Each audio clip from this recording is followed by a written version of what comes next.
मेरा नाम डॉक्टर रूपाली है। मैं एक न्यूरो साइकेट्रिस्ट हूँ और मैं अरिहंत हॉस्पिटल में न्यूरो साइकेट्रिस्ट के पद पे काम करती हूँ। तो आज मैं बताना चाहूँगी 4 ऐसे नशीले सामान की, जैसे कि सबसे पहला हो गया कैनबिस यूज़। तो कैनबिस बेसिकली जिसको हम सिंपलर भाषा में मारिजुआना, वीड, हशीश बोलते हैं। तो इसमें ये एक नशे का सामान है जो आजकल बहुत सारे लोगों में इसका यूज़ होता है। तो कैनबिस का एक कंपाउंड होता है जिसको हम टेट्रा हाइड्रोकैनाबिनॉल कहते हैं, जो कि बॉडी के जो ब्रेन है उसमें एक रिसेप्टर पे जाकर के फिक्स हो जाता है। इसका बेसिकली ख़ास रोल ये है कि ये रिवॉर्ड पाथवे में हेल्प करता है। तो जब भी इंसान मारिजुआना, हशीश, वीड, गांजा, चरस लेता है तो ये रिसेप्टर्स उसके एक्टिवेट हो जाते हैं।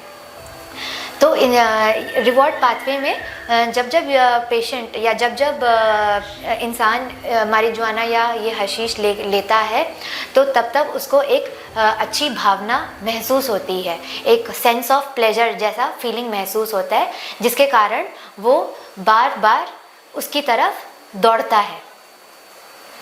तो धीरे धीरे जब इंसान ये नशीले पदार्थ इस्तेमाल करना शुरू करता है तो उसके बिहेवियर में या उसके बर्ताव में काफ़ी सारे चेंजेस आने लग जाते हैं।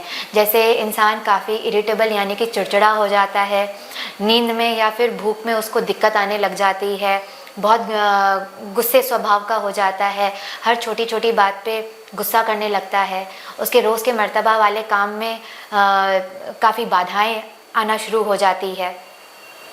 तो ये देखा गया है कि अगर 1 साल में इंसान लगातार इसका आदी बन जाता है तो हम उसको एक टर्म डिपेंडेंस का कहते हैं, मतलब कि वो उस कैनबिस का 1 साल से आदी यानी कि डिपेंडेंट हो चुका है।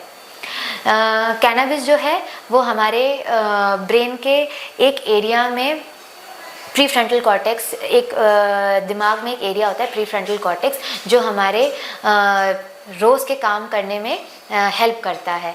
यानी कि हमें क्या करना है, कब हमें कोई डिसीजन लेना है, क्या हम कोई डिसीजन सही ले रहे हैं या गलत ले रहे हैं, तो वो प्रीफ्रंटल एरिया जो होता है हमारे दिमाग में वो इस चीज़ को जज करता है।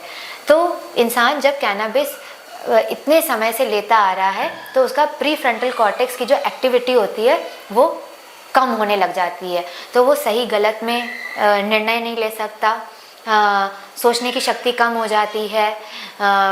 जैसे मैंने बताया, व्यवहार में भी बहुत सारे चेंजेस आने लग जाते हैं, सोशल डिस्टर्बेंस होने लग जाता है। वो उसका आना जाना होता था, लोगों से मिलना जुलना, पढ़ाई करना, या कोई भी जिसमें भी वो नौकरी कर रहा है या कोई भी काम कर रहा है, उसमें बहुत सारे नेगेटिविटी और बाधाएं आना शुरू हो जाती हैं।